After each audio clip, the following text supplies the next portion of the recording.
Bom, pessoal, então agora retomando a análise dos métodos de interpretação constitucional. Nós já vimos o método jurídico, o método científico e espiritual, o método tópico-problemático e o método hermenêutico concretizador. Vamos iniciar a análise agora do método normativo e estruturante de Friedrich Miller. Esse método ele parte da distinção entre texto e norma. Então, texto não se confunde com norma. Texto é objeto de interpretação. A norma é o resultado do processo interpretativo. Por isso que método normativo estruturante. Então, a interpretação ela tem toda uma estrutura que parte, repito, da ideia da distinção entre texto e norma. Nós vamos agora analisar qual é esse procedimento a ser adotado a partir do método normativo e estruturante. Texto são símbolos de linguagem, signos linguísticos. Norma é o resultado da interpretação do texto. Assim, o texto, ou também o enunciado linguístico, nada mais é do que um conjunto de símbolos de linguagem. Podemos então afirmar, de forma mais técnica, que um texto jurídico significa um conjunto de enunciados linguísticos de símbolos de linguagem positivados em um sistema jurídico determinado. Já a norma pode ser definida de forma inicial, de forma ainda mais simples ou simplificada, como resultado do processo de interpretação do texto. Canutilho afirma que a norma é o texto interpretado. Então, a norma seria o resultado da interpretação do texto. Mas como é que eu chego à norma a partir desse conjunto de enunciados linguísticos? Como se dá esse processo de interpretação e aplicação? Então, nosso ponto de partida, como já destacado, é o texto. Então, o texto é o ponto de partida. Assim, a partir do texto, eu tenho que examinar primeiramente o chamado programa normativo. O que seria isso? Programa normativo. O programa normativo ele é formado pelo conjunto de domínios linguísticos, já resultante do processo de concretização, que é proporcionado pela abertura semântica do texto. O texto aqui funciona não apenas como ponto de partida, mas também como limite ou espaço de interpretação.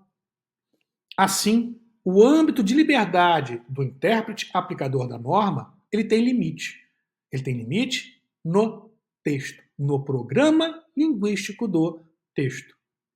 O texto é, então, o próprio limite à interpretação. Assim, apenas aqueles programas normativos que sejam compatíveis com o texto seriam legítimos nesse processo de interpretação.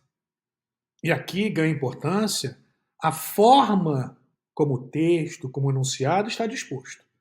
Quanto maior for a abertura semântica do texto, textos altamente abstratos, maior vai ser o espaço interpretativo para o intérprete aplicador na norma. Quando o texto é um texto mais fechado, o espaço interpretativo ele vai ser reduzido.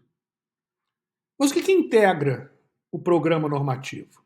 O programa normativo ele não é integrado apenas por aquele conjunto de domínios linguísticos do texto objeto de interpretação, daqueles sentidos possíveis do texto objeto de exame.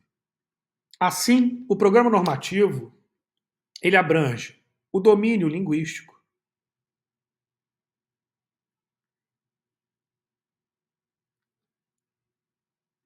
o domínio da linguagem, os sentidos possíveis a partir daquele texto interpretado, daquela expressão analisada. Mas também integra o programa normativo uma análise sistemática do texto, a sistemática do texto.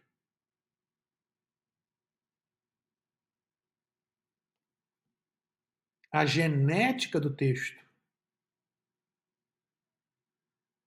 A história do texto.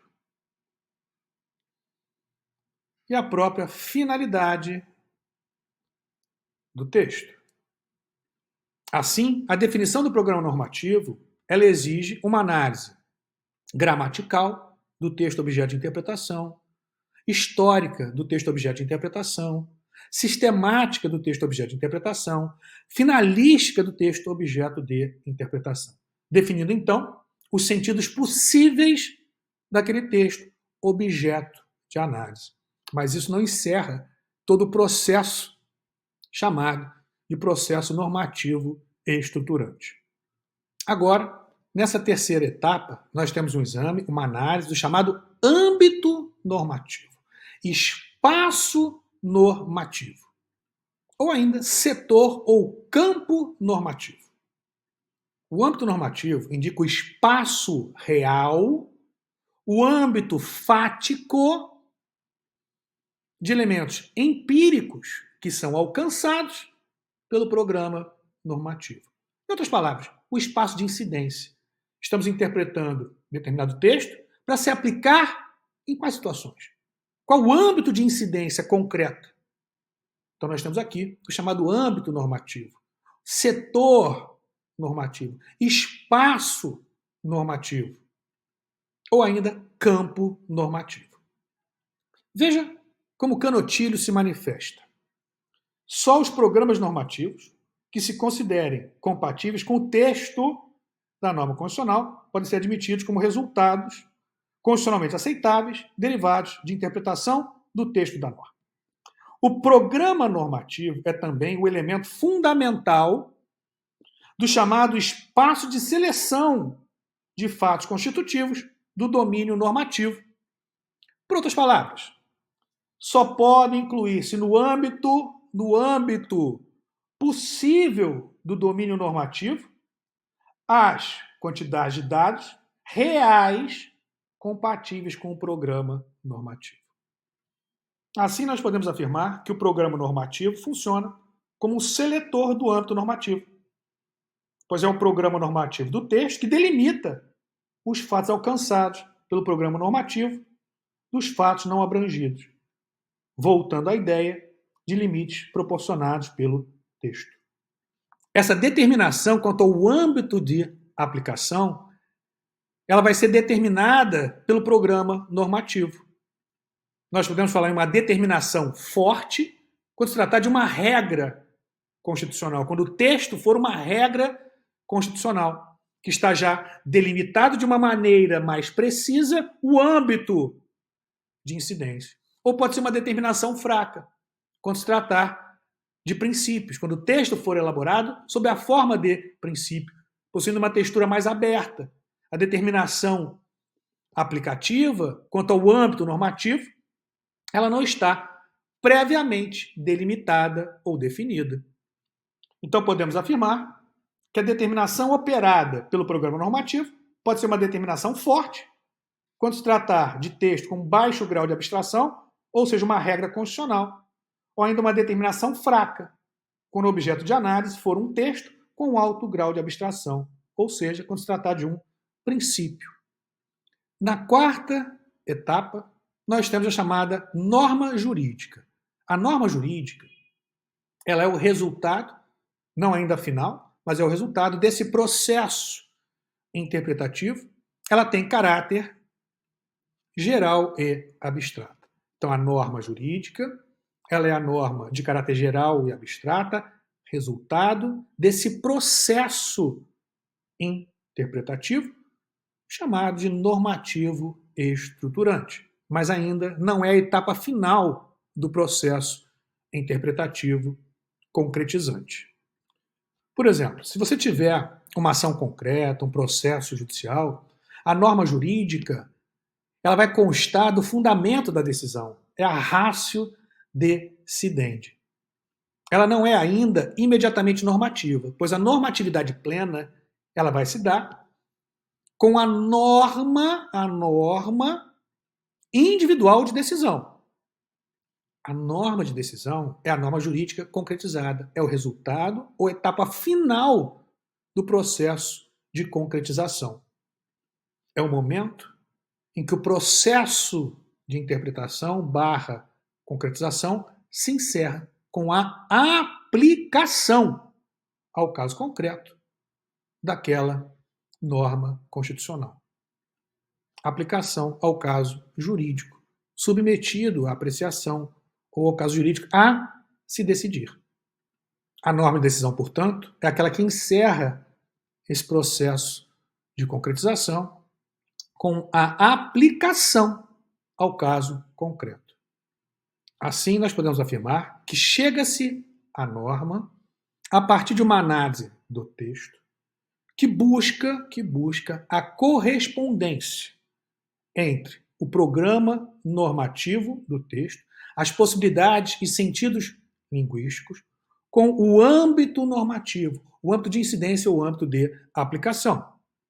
Âmbito de aplicação que indica fatos extrajurídicos, políticos, sociais. Assim, a partir desse processo em que se busca correspondência, compatibilização entre programa normativo e âmbito normativo, chega-se a uma norma jurídica dotada de caráter geral e abstrato, que não resolve o caso concreto. Em uma ação concreta, você tem aí a ratio decidente, a razão de decidir, que consta da fundamentação, mas que ainda não encerra o processo de aplicação. O processo de aplicação final se encerra com a norma de decisão, que é aquela que decide a situação individual ou concreta. Mas não há aqui, diferentemente do que se tem no método tópico problemático, a primazia do problema sobre a norma. O que se busca é um equilíbrio entre a primazia da norma e a primazia do problema. Então, olha só como é interessante você compreender isso. No método tópico problemático, primazia do problema. No método hermenêutico concretizador, primazia da norma. No método normativo e estruturante, não há primazia do problema ou primazia da norma, mas sim um equilíbrio entre o problema e a norma. Um equilíbrio entre o abstrato e o concreto, entre o geral e o individual. Vemos então o método normativo e estruturante de Friedrich Miller. Agora, método comparativo.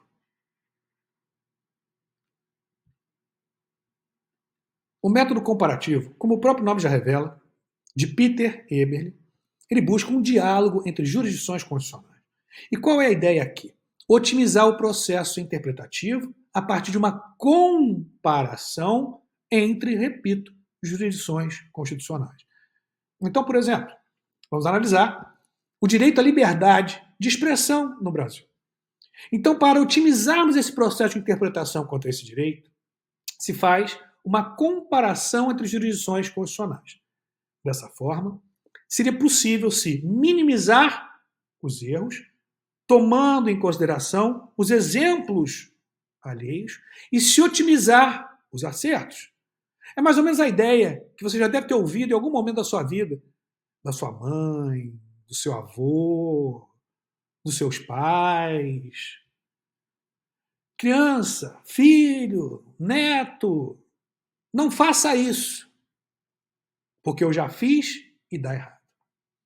Ou seja, o que se quer aqui é analisar as experiências alheias para, com isso, repito, evitar cometer os mesmos erros e aproveitar aquilo que foi entendido como acerto ou acertados de experiências alheias.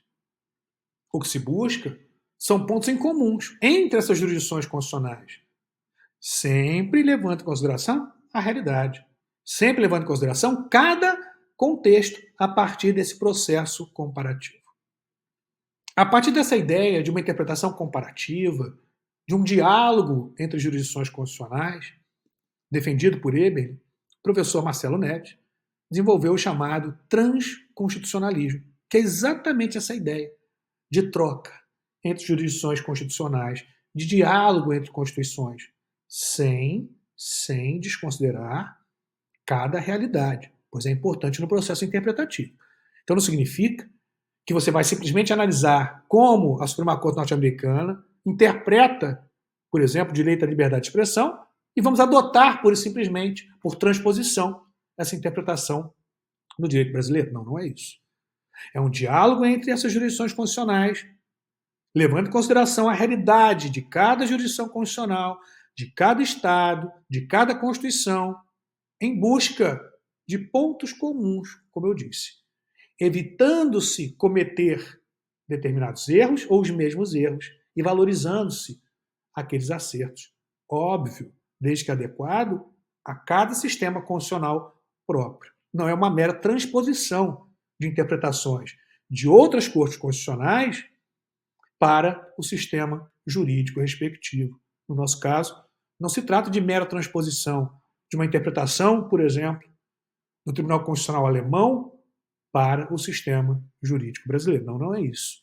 Mas, como dito, repito, um diálogo entre essas jurisdições constitucionais em busca de pontos comuns, valorizando, portanto, os acertos e minimizando os erros interpretativos a partir de experiências alheias. Esse método comparativo, ele também pode ser utilizado para comparação entre constituições de um mesmo Estado. Então, nesse caso, não se trata ou não se trataria de comparação entre jurisdições constitucionais distintas, mas sim entre constituições de um mesmo Estado. Embora você tenha ou possa ter em um mesmo Estado diversas constituições, essas constituições, pega o exemplo brasileiro, elas podem ter sido editadas em momentos distintos. Então, essa comparação ela não pode desconsiderar a realidade em que cada Constituição foi criada ou estava inserida. Então, você tem aqui também um processo histórico comparativo, quando se trata de constituições de um mesmo Estado inseridos em uma mesma cultura. Agora, quando se trata de utilização do método comparativo entre jurisdições constitucionais distintas, nós podemos fazer aqui uma ligação com outro método de interpretação. Qual seria esse outro método que tem ligação com o método comparativo? O método culturalista. Uma interpretação a partir da comparação entre as diversas culturas constitucionais. Então, muita atenção. O método comparativo pode ser um método comparativo culturalista, comparação entre diversas culturas constitucionais, culturas distintas, jurisdições constitucionais distintas, ou pode ser um método comparativo histórico, onde você faz uma análise entre constituições de um mesmo Estado, de uma mesma sociedade, de uma mesma cultura. Embora a realidade possa se alterar, você está dentro de um mesmo Estado. Então você tem uma análise comparativa e histórica, onde se analisa também o processo histórico de evolução, de mudança, de maturação, dentro da respectiva sociedade que se está incorporado, que se está inserido. Chegamos, então, ao último método de interpretação, também de Eberle. Alguns fazem referência a princípio da sociedade aberta dos intérpretes da Constituição. Aqui nós vamos colocar como método de interpretação constitucional. O que se prega, o que se defende a partir desse método da sociedade aberta dos intérpretes da Constituição é que a interpretação constitucional, a interpretação das normas constitucionais, ela não é e não pode ser exclusividade de nenhum poder, de nenhum órgão. Até possível afirmarmos que determinado poder ou órgão constitucional pode ter a última palavra na interpretação. Mas a última palavra, ela não deve ser definitiva. A última palavra, ela é provisória quanto à interpretação. Porque a interpretação, ela tem que estar inserida dentro de uma dinâmica da sociedade, da realidade da vida. Então, mesmo que nós possamos afirmar que aquele órgão, aquele poder, possui a última interpretação, nós devemos dizer, embora pareça paradoxal, que a última interpretação, embora não a interpretação definitiva ou eterna. Porque toda e qualquer interpretação, a partir desses métodos contemporâneos, ela deve estar atrelada à realidade que se está inserida. E a realidade, ela é dinâmica. Mas retornando propriamente ao método da sociedade aberta dos intérpretes da Constituição. A ideia que se tem aqui é que a interpretação da Constituição não deve ser uma interpretação fechada, uma interpretação restrita a determinados intérpretes específicos, ao Poder Judiciário, ao Supremo Tribunal Federal, ao Poder Legislativo ou à Presidência da República. Não. A interpretação constitucional deve levar em consideração que nós vivemos em sociedades complexas. E nessas sociedades complexas, a legitimação de uma determinada interpretação, ela se faz pela própria abertura do processo interpretativo. Quanto mais intérpretes tivermos, quanto mais possibilidades interpretativas nós tivermos ao analisarmos determinado texto constitucional, mais legítima será o resultado dessa interpretação. Mais democrático será o resultado da interpretação da Constituição e das normas constitucionais. Podemos falar aqui em um constitucionalismo adequado ao Estado constitucional democrático de direito.